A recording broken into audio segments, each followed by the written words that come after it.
ఈ యొక్క నిరీక్షణ ఎటువంటిదంటే, మనం ఈ లోకంలో ఎంతకాలం బ్రతికినా ఒకరోజు మనం నిత్యరాజ్యంకి వెళ్ళవలసిన వారమే అన్న నిరీక్షణ కేవలం క్రైస్తవులలోనే ఉంటుంది. అయితే అదేవిధంగా ఏమని అనుకుంటామంటే, క్రైస్తవులకు ఇచ్చినటువంటి ఉపదేశం దేవుడిచ్చింది ఏంటంటే, ఇంతకు ముందుకు పాత నిబంధన మనకుండే, ఆ పాత నిబంధనలో అనేక విధమైనటువంటి మనం చూస్తాం. దేవుడు రోషం కలిగిన దేవుడిగా మనం చూస్తాం. దేవుడు తన బిడ్డల పక్షంన యుద్ధములు చేసినటువంటి యుద్ధాలను మనం చూస్తాం. ఆశీర్వదించినటువంటి విధానాలను మనం చూస్తాం. అధికారం ఇచ్చినటువంటి ఆ రాజులను కూడా మనం చూస్తాం.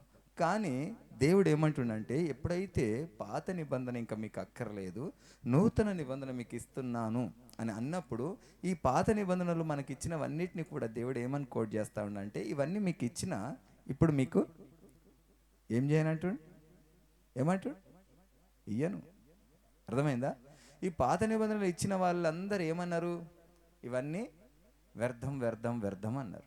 ఇప్పుడు వాళ్ళు మీ పితరులు వాళ్ళందరూ ఏమన్నారంటే, ఇవన్నీ అనుభవించి ఇందులో ఏమీ లేదని ఒక దశలో చెప్పేసిండ్రు. ఇప్పుడు వాళ్ళకి అందరికి ఒక క్లారిటీ వచ్చింది. వాళ్ళ పిల్లలైన మీరు కూడా కొంచెం వాళ్ళ మాటలు విన్నారు. ఇప్పుడు నేను మీకు నూతన నిబంధన ఇస్తున్నా. ఈ నూతన నిబంధనలో మీకు నేను ఏమీ ఇవ్వను. అందుకే ఒక చోట రాయబడి ఉంటుంది. ఏమని రాయబడి ఉంటుంది? స్వస్థత వరములు, అన్య భాషలు, ఇంకా అన్య భాషలు, స్వస్థత వరములు, ప్రవచన వరాలు, ఇవన్నీ నిరర్ధకం అయిపోవచ్చు, కొంత సమయం అయిన తర్వాత ఆగిపోవచ్చు.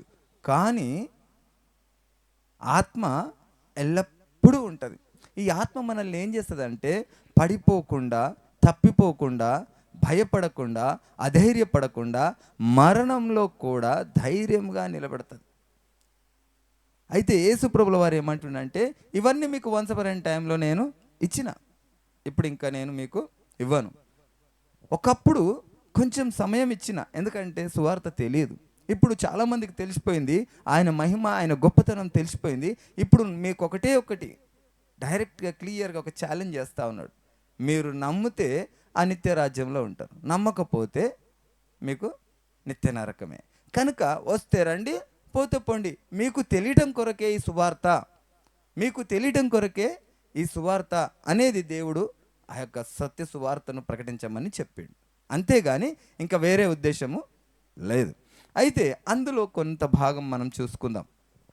అయితే గడిచినటువంటి కొంతకాలంలో తెలంగాణ ప్రాంతంలో, మహబూబ్ నగర్ ప్రాంతంలో ఒక సంఘటన జరిగింది.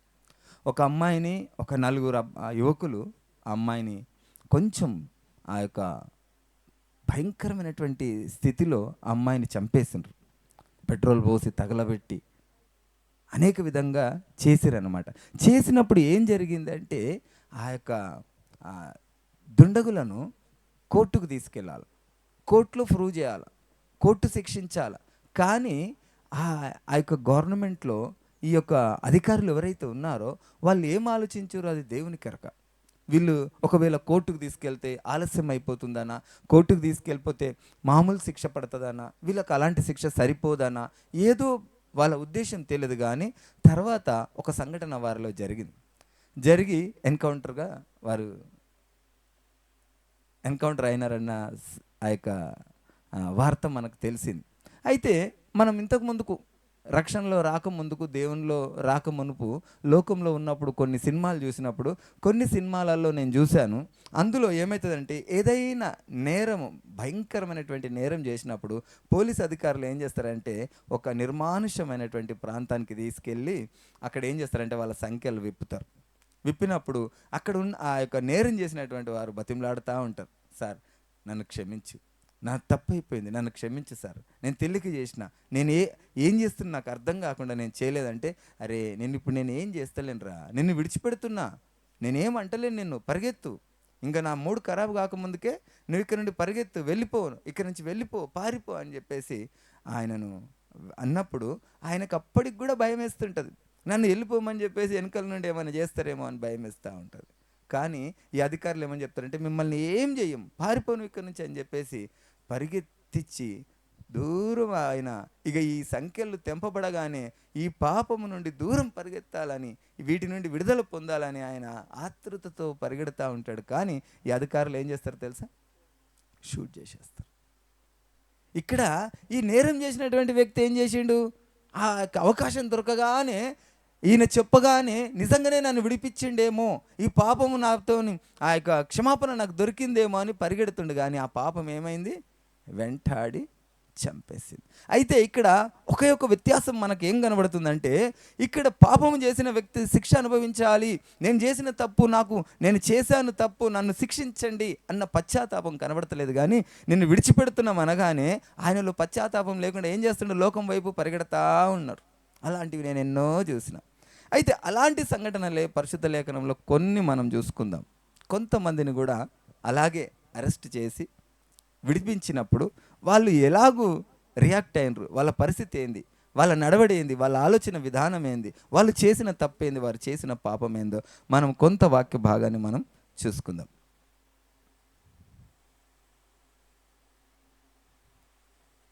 అపొస్తలుల కార్యం 26వ అధ్యాయం 30వ వచనం.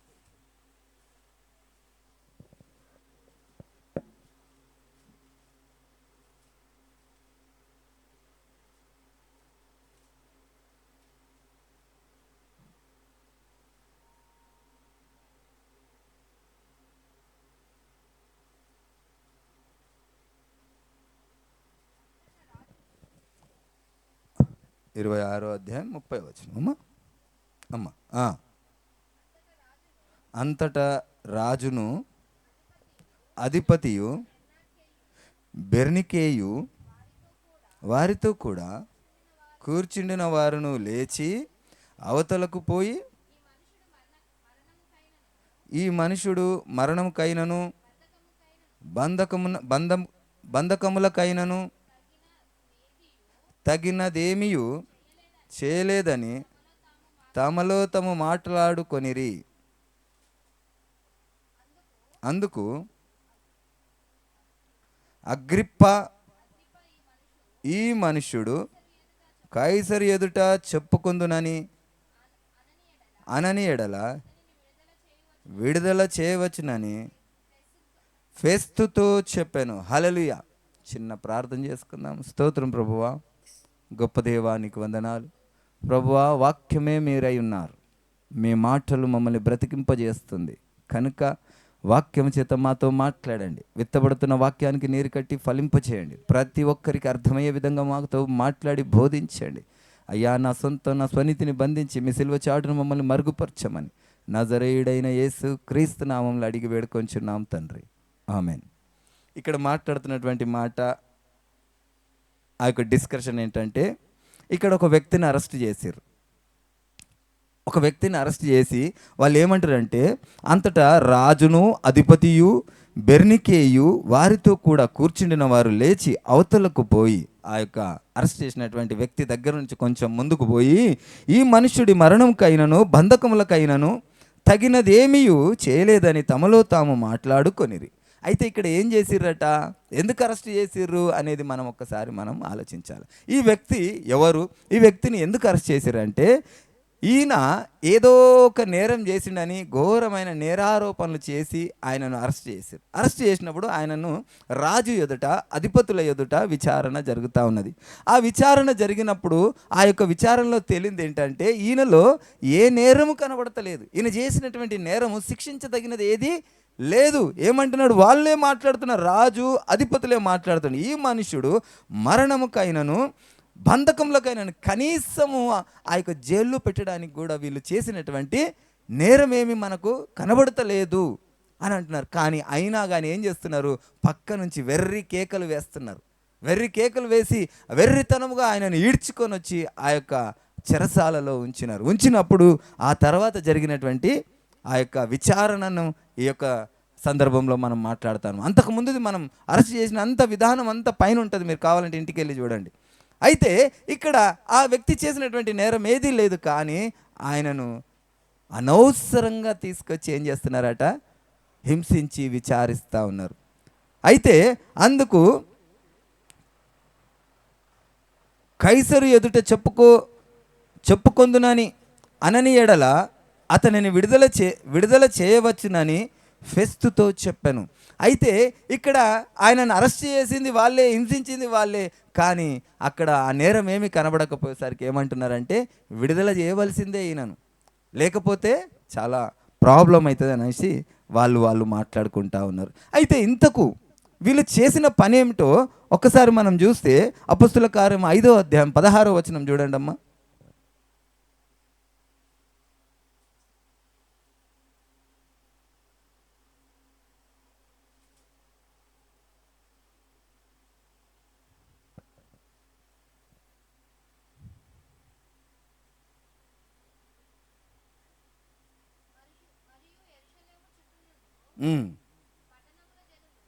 పట్టణముల జనులు రోగులను అపవిత్రాత్మల చేత పీడింపబడిన వారిని మోసుకొని కూడి వచ్చిరి, వారందరూ స్వస్థత పొందిరి. హల్లెలూయా.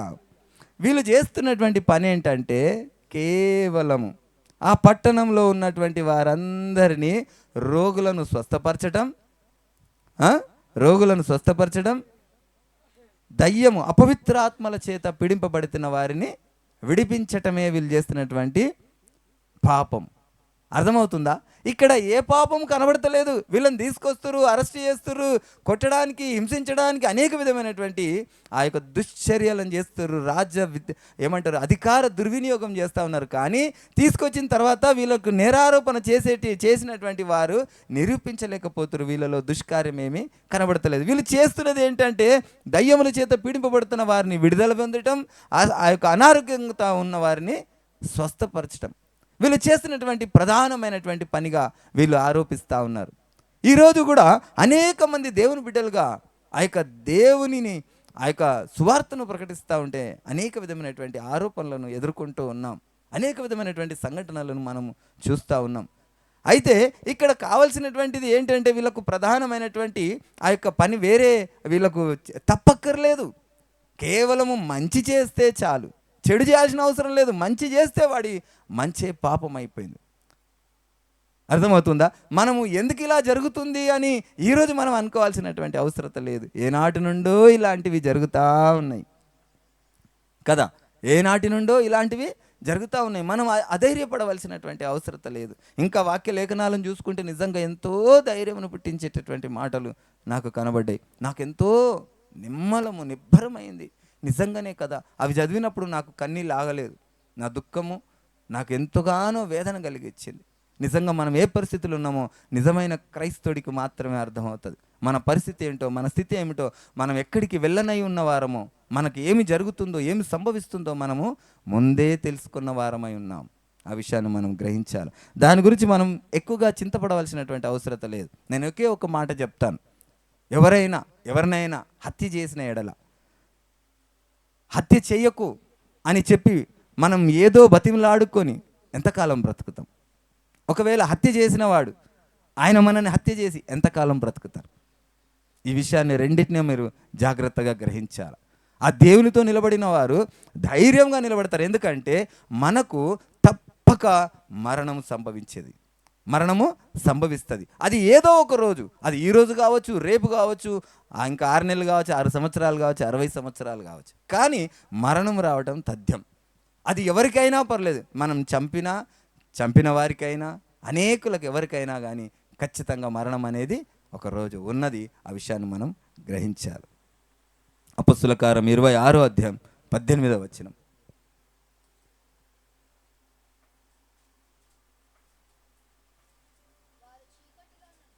వారు చీకటిలో నుండి వెలుగులోనికి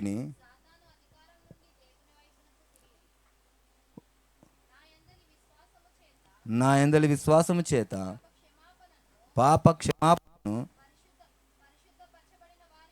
పరిశుద్ధపరచబడిన వారిలో స్వాస్థ్యమును పొందునట్లు వారి కన్నులు తెరచుటకై నేను నిన్ను వారి యొద్దకు పంపెదనని చెప్పాను. హల్లెలూయా. ఇక్కడ ఇంకొక మాట, వీళ్ళు చేస్తున్నది ఏం పని అంటే, వీళ్ళ నేరం ఏంటంటే ఇక్కడ మాట్లాడుతున్నాడు, చీకటిలో నుండి వెలుగులోనికి, సాతాను అధికారము నుండి దేవుని వైపు తిరిగి నాయందలి విశ్వాసము చేత పాప క్షమాపణను పరిశుద్ధపరచబడిన వారిలో స్వాస్థ్యమును పొందినట్లు. వీళ్ళు చేస్తున్న పని ఏంటంటే సాతాను బంధకంలో నుండి విడిపించే ప్రక్రియనే వీళ్ళు చేస్తున్నటువంటి పాపమాట. ఇక్కడ పేతురు గారిని, పౌలు గారిని కూడా అనేక సందర్భాలలో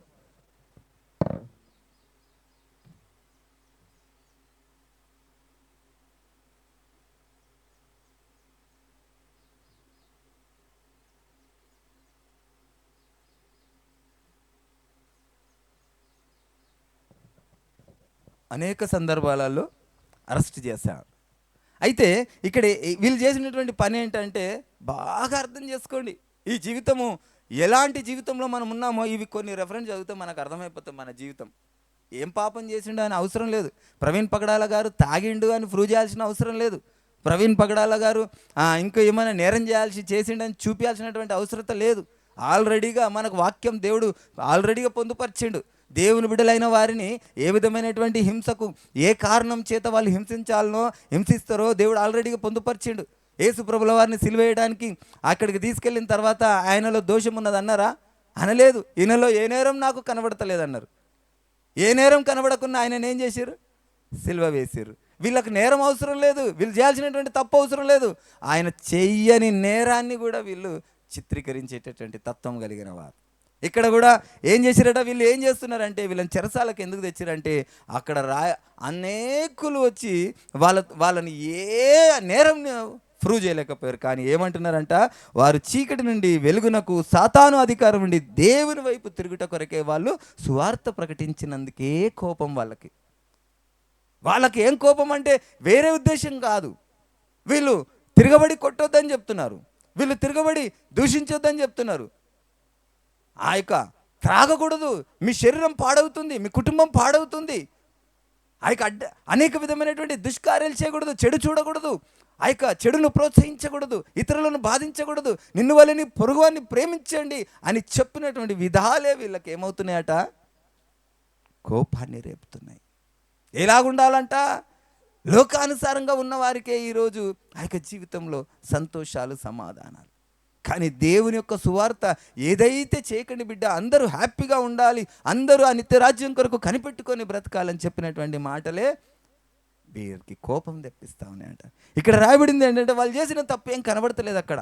ఆ యొక్క దేవుని బిడ్డలుగా వారు చేసినటువంటి దోషం ఏంది, వారు అరెస్ట్ అవడానికి కారణం ఏంది, వారు ఆ యొక్క జైల్లో గడపవలసినటువంటి అవసరం ఏంటంటే ఆ యొక్క చీకటిలో నుండి వెలుగునకు, సాతాను అధికారం నుండి దేవుని వైపుకు తింపటమే వీరు చేసినటువంటి పని. ఆ విషయాన్ని మనం గ్రహించాలి. కనుక మనం ఏ స్థితిలో ఉన్నాము, ఎలాంటి పరిస్థితిలో ఉన్నామో మనం ముందే గుర్తెరిగి మనం బ్రతకాలి. మనం ఎలాంటి జీవితాన్ని మనం జీవిస్తున్నామో, ఎలాంటి ఫలము కొరకు మనం ప్రయాసపడుతున్నామో మనం గ్రహించి ఉండాలి. అయ్యా వీళ్ళు ఏం చేసిండ్రు, వీళ్ళు ఎందుకు ఇలా చేస్తారు అనే క్వశ్చనే మనకు రాకూడదు. ఎందుకు అంటే వాళ్ళు అలాగే చేస్తారు. మొదటి నుండి వాళ్ళు ఎవరి చేత పీడింపబడుతున్నారంటే అపవాది బంధకంల నుంచి పీడింపబడుతున్నారు. అందుకే దేవుడు ఏమంటున్నాడు? మనము పోరాడుతున్నది, పౌలు గారు అంటారు, ఏమంటారంటే మనం పోరాడుతున్నది మనుషులతో కాదు, మనం పోరాడుతున్నది అంధకార దురాత్మ శక్తుల చేత. వాటితో మనం పోరాడుతున్నాం. ఈ మనుషుల్ని మ్యానిపులేట్ చేస్తున్నది దురాత్మ శక్తులు. ఈర్ష్యను, పగను, కక్షను రేపుతున్నది దురాత్మ శక్తులు. వాటితో మనం పోరాడుతున్నాం. మనం ఏం చేయాలంటే ఆ యొక్క దేవాది దేవునికి ఆ యొక్క ఆయన సత్యాన్ని మనం తెలుసుకోవడానికి మనం ప్రయత్నం చేయాలి. మనం ప్రతి క్షణము మనము ఈ ప్రవర్తన ద్వారా ఈ ప్రవర్తన ద్వారా ఏమవుతుంది అని అనుకుంటుండొచ్చు. ఒక వ్యక్తి చనిపోయి తన యథార్థతను దేవుడిచ్చినటువంటి ఆ యొక్క నిబంధనను ఆ యొక్క వ్యక్తపరిచినప్పుడు చూసిన వారిలో ఎన్ని ఆత్మలు రక్షణలోకి వస్తాయో, ఆ వ్యత్యాసాన్ని గ్రహిస్తారో ఆ విషయాన్ని మనం గ్రహించండి. అరే ఈయన చేసిన తప్పేంటి, ఈయన చేసినటువంటి దోషం ఏంటి, అయితే వీళ్ళు ఎందుకొరకు చావడానికి కూడా రెడీగా ఉన్నారని ఒక్క ఆత్మ ఆలోచించదా? ఒక్క నూతన ఆత్మ రక్షణలోనికి రాదా అన్న ఆలోచన కలిగి మనం బ్రతకాలి. మన మరణము ఇతరులకు రక్షణకరంగా మారాలి. ఆ విషయాన్ని మనం గ్రహించాలి. అపొస్తలుల కార్యం 21:21 చూడమ్మా.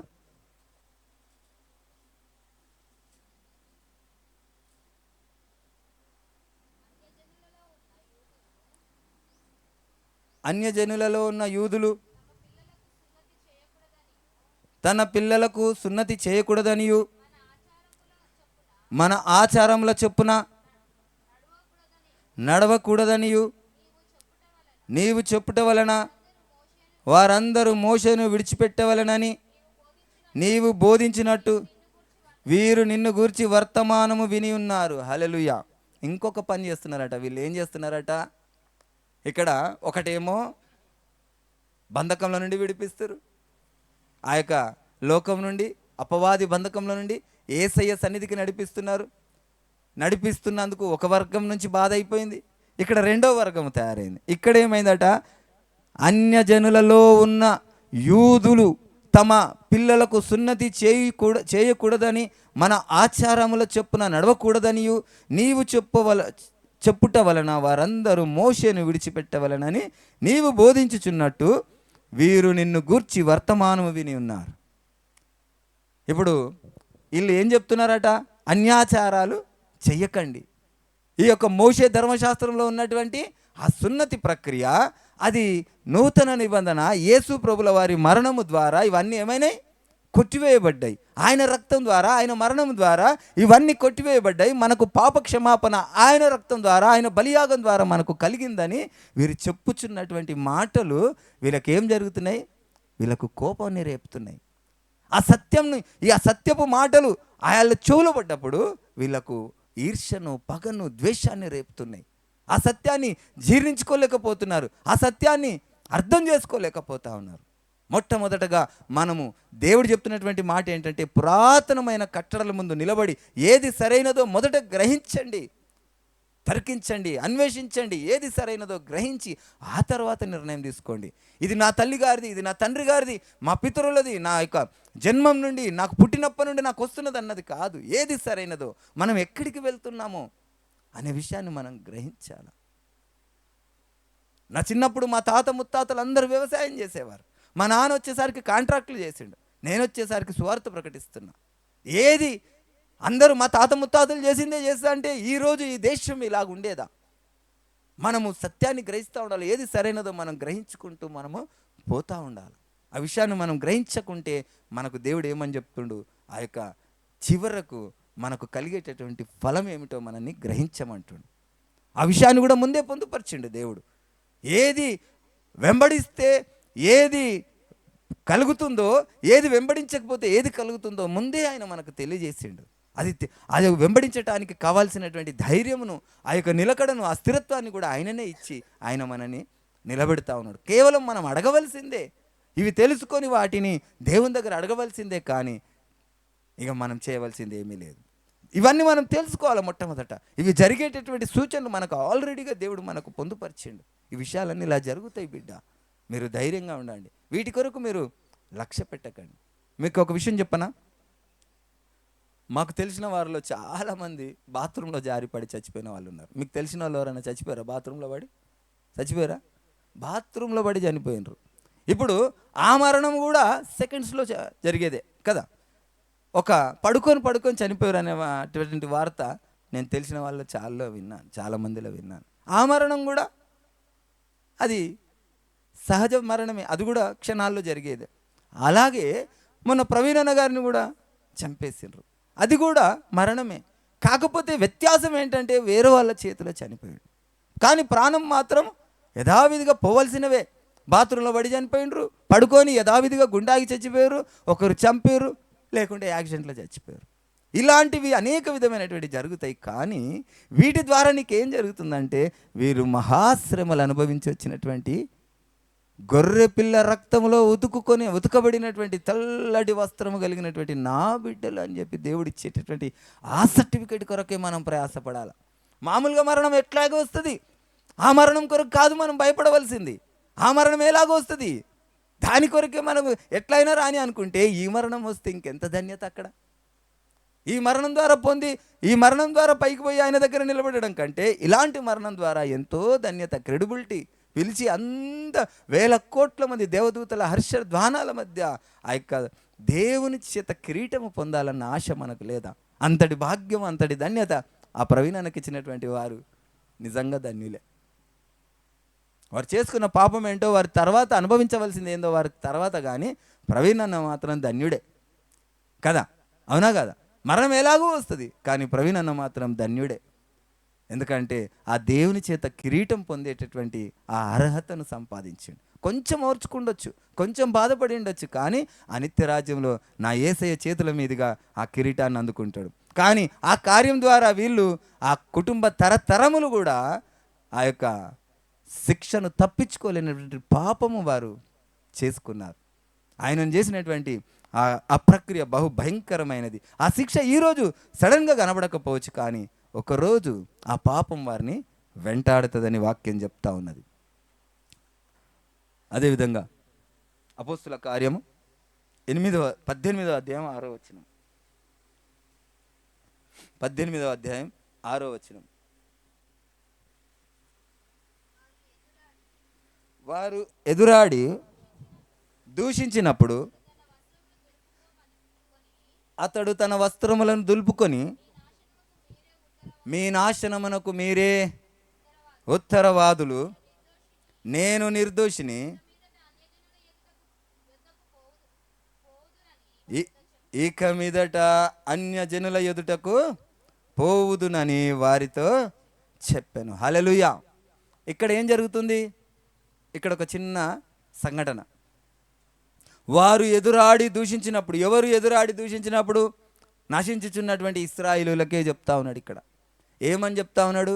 ఇలాంటి ఇంతకుముందు చూసుకున్నాం కదా, సున్నతి ప్రక్రియ, ఇలాంటివి కొన్ని అన్యాచారాలు చేయకూడదు బిడ్డ.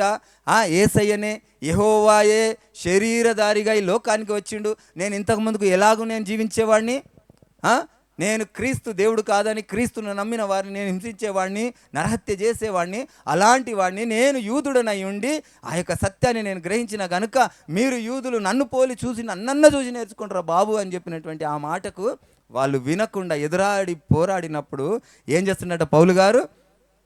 చూడమ్మా, తమ వస్త్రములను దులుపుకొని, మీ నాశనమునకు మీరే ఉత్తరవాదులు, నేను నిర్దోషిని, ఇక మీదట అన్యజనుల యొద్దకు పోవుదునని వారితో చెప్పాను.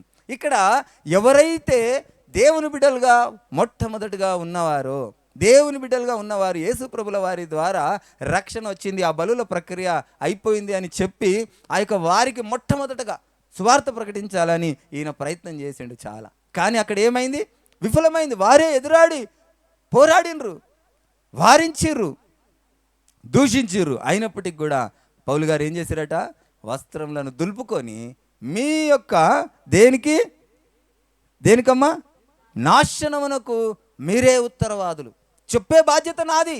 ఒకవేళ చెప్పకపోతే దేవుడు నన్ను పైకి పోయిన తర్వాత నన్ను లెక్క అడుగుతాడు. చెప్పే బాధ్యత నాది. ఈరోజు ఆ యొక్క ప్రవీణ్ అన్న గారు కూడా చేసింది అదే. సువార్త చెప్పిండు, అందులో ఉన్నటువంటి సత్యాలను చెప్పిండు. ఆ యొక్క ఇతరుల్లో ఆ యొక్క వారికి ఉన్నటువంటి అజ్ఞానాన్ని వారికి బయట పెట్టిండు. ఆ సత్యం గ్రహించాలని వారికి చూపించిండు, కానీ ఆ సత్యాన్ని వాళ్ళు గ్రహించలేకపోయారు. ఆ తర్వాత ఏమని చెప్పిండు అనమాట ఆ యొక్క ప్రవీణ్ అన్న గారు కూడా, మీ నాశనానికి మీరే ఉత్తరవాదులు.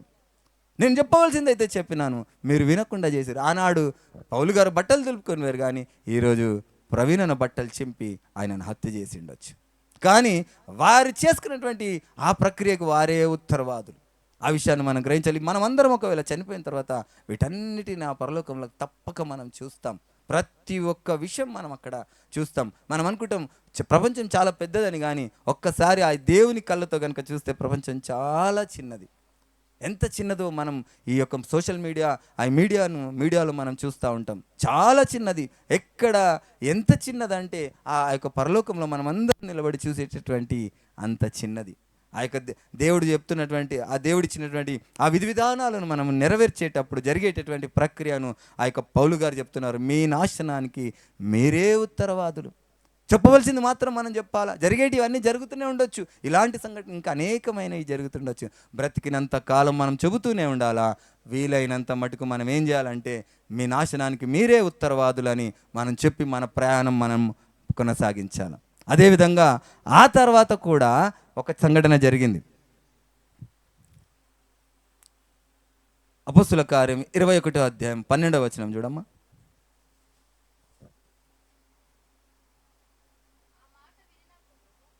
ఆ మాట వినునప్పుడు మేమును అక్కడ ఉండిన వారము యెరూషలేమునకు వెళ్ళవద్దని అతనిని బతిమిలాడుకొంటిమి గాని పౌలు, ఇదెందుకు మీరు ఏడ్చి నా గుండె బద్దలు చేసెదరేలా? నేనైతే ప్రభువైన యేసు నామము నిమిత్తము యెరూషలేములో బంధింపబడుటకు మాత్రమే గాక చనిపోవుటకును సిద్ధముగా ఉన్నానని చెప్పాను. హల్లెలూయా. ఇక్కడ ఆ యొక్క పౌలు గారు సువార్తను ప్రకటిస్తూ ఉన్నాడు. అనేక మంది రక్షణ పొందుతూ ఉన్నారు. ఆ యొక్క పశ్చాత్తాపపడినటువంటి ఆత్మలు పశ్చాత్తాపపడుతూ ఆ యొక్క సువార్థికుడిని పట్టుకొని ఏడుస్తున్నారట. పైన చూస్తే నాకు ఆ ఏడుపు ఆగలేదు. ఆ ఏడుపు ఆగలేదు ఆయన మాటలను చూస్తే. అయితే ఇక్కడి నుంచి ఆయన ఒక ప్రదేశానికి వెళ్ళినప్పుడు అక్కడ అపవాది సంబంధుల పన్నాగం పన్నారని పైన స్పష్టంగా రాయబడి ఉంటుంది. అయితే ఆ సంఘస్థులందరూ కూడా ఆయనను పట్టుకొని ఏడుస్తూ ఉంటారు. అయ్యా పోకు, నువ్వు దూరం అయితే మా పరిస్థితి ఏంది? మాకు సువార్త ప్రకటించేటోళ్ళు ఎవరు? మమ్మల్ని బలపరిచేది ఎవరు అని చెప్పేసి ఏడుస్తూ ఉంటే ఆయన ఏమంటాడు, ఇదంతా ఎందుకు ఇలా చేస్తున్నారు? మీరు ఏడ్చి నా గుండె బద్దలు చేస్తారా? నేనైతే ప్రభువు యేసు నామము నిమిత్తం, ఏ నామము నిమిత్తము? యేసు నామము నిమిత్తము. ఆ నామాన్ని స్పష్టంగా మనకు తెలియజేస్తున్నటువంటి ఒక అపొస్తలుడు ఎవరైనా అంటే పౌలు గారే. ఆయన అంతకుముందుకు యెహోవా దేవుడని, యేసు ప్రభు కాదని చెప్పినటువంటి వ్యక్తి ఆయననే యెహోవా దేవుడు యేసు ప్రభుగా వచ్చాడని నమ్మి ఆయన నామము కొరకు ప్రాణత్యాగం కూడా చేసినటువంటి వ్యక్తి ఆ యొక్క పౌలు గారు. అయితే ఏమంటుడు, యెరూషలేములో బంధింపబడుటకే కాదు, నువ్వు అక్కడికి పోతే బంధిస్తారయ్యా అని ఏడుస్తుంటే, మీరు అలా చేయడం నా గుండె బద్దలవుతుంది. నన్ను బలహీనం చేయొద్దు, మీరు నా కొరకు ప్రార్థన చేయాలి, నన్ను బలపరచాలి. ఇంకా యేసయ్య కొరకు బంధింపబడటమే కాదు, ఆయన కొరకు నా ప్రాణం ఇవ్వడానికి కూడా నేను సిద్ధంగా ఉన్నాను అంటున్నాడు. అలాంటి ప్రాణత్యాగం చేయడానికి ఈరోజు అనేక మంది క్రైస్తవులు సిద్ధంగా ఉండాలి. ఎందుకంటే ఈ సత్యము మరుగైపోదు, ఈ సత్యము మరుగునపడదు, ఈ సత్యము అనేక జనులకు తెలియకుండా ఉండదు. ఈ సత్యము ఎక్కడో ఒక చోట ఎవరో ఒకరు ఆలోచిస్తూనే ఉంటారు. వాళ్ళు చేసినటువంటి నేరం ఏమిటి, వాళ్ళు చేసినటువంటి పాపం ఏమిటి, వాళ్ళు ఎందుకొరకు చావటానికైనా సిద్ధంగా ఉన్నారు, మనం ఎందుకు చంపడానికి వరకు సిద్ధంగా ఉన్నాము అని ఏ ఒక్క ఆత్మ ఆలోచించదా? ఒక్క ఆత్మనైనా రక్షణ పొందదా అనే ఆలోచన ఏ ఒక్కరికైనా కలుగుతుందని దేవుడిచ్చినటువంటి ఆ ఉపమానం. అనేక మంది జనులు పాపానికి బానిసలై నరకానికి పాత్రులైన సమయంలో నా యేసయ్య మౌనంగా శిక్షను అనుభవించినందుకే ఇంతమందికి రక్షణ కలిగింది. ఇప్పుడు ఆ యొక్క మౌనాన్ని మనం తెలియజేయాలా, ఆయన మరణాన్ని మనం తెలియజేయాలా, ఆయన రక్షణను మనం తెలియజేయాలా. ఇది మన బాధ్యత. ఇది మనం దీన్ని ఆ యొక్క మరణం ద్వారా, ప్రవీణ్ అన్న మరణం ద్వారా ఏ ఒక్కరు కూడా భయపడకూడదు, ఏ ఒక్కరు కూడా అధైర్యపడకూడదు, ఏ ఒక్కరు కూడా ప్రాణాన్ని కాపాడుకోకూడదు. అందుకే దేవుడు ఒక మాట అంటాడు, నా నిమిత్తం మీరు ప్రాణాన్ని దక్కించుకున్న వారైతే చచ్చిన వారితో సమానమే. నా నిమిత్తం ఎవరైతే ప్రాణంకైనా లెక్క చేయకుండా ప్రాణాన్ని పోగొట్టుకుంటారో అది నిత్య రాజ్యంలో ఆ ధన్యతను సంపాదించుకుంటారని అంటున్నారు. మనము ధైర్యంగా యేసయ్య కొరకు అతసాక్షులైనా పర్లేదు, ఆయన సువార్తను మరణం వరకు నమ్మకంగా ఆయన సువార్తను ప్రకటించేటటువంటి ధోరణి మనలో ఉండాలి.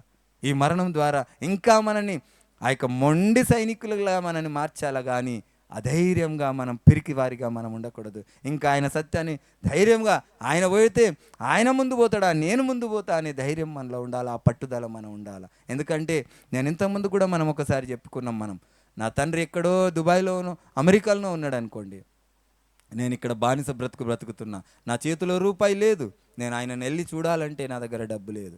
కానీ ఒక వ్యక్తి వచ్చి నా తండ్రి గారికి డబ్బులు ఆయన ఖర్చు పెట్టుకొని తీసుకుపోయి చూపిస్తా అంటే ఎంత సంతోషం కలుగుతుందో. నా సృష్టికర్త అయిన నా తండ్రిని చూపించడానికి ఎవరైనా ఏ పన్నాగమైనా ఏ స్కెచ్ అయినా వేస్తే మనము ధన్యులమే. కనుక ఆ విషయాన్ని మనం భయపడొద్దు, ఆ విషయానికి మనము ఏనాడు వెనుతిరగకూడదు. మనం ఆయన సత్య సువార్తను ప్రకటించే వారిని ప్రోత్సహించాలా, మనము కూడా ఆయన సత్య సువార్తను ప్రకటించాలా. దేవుడి వాక్యం దీవించి ఆశీర్వదించి మీ యొక్క హృదయాలలో ఈ వాక్యాన్ని పదిలపరచును గాక.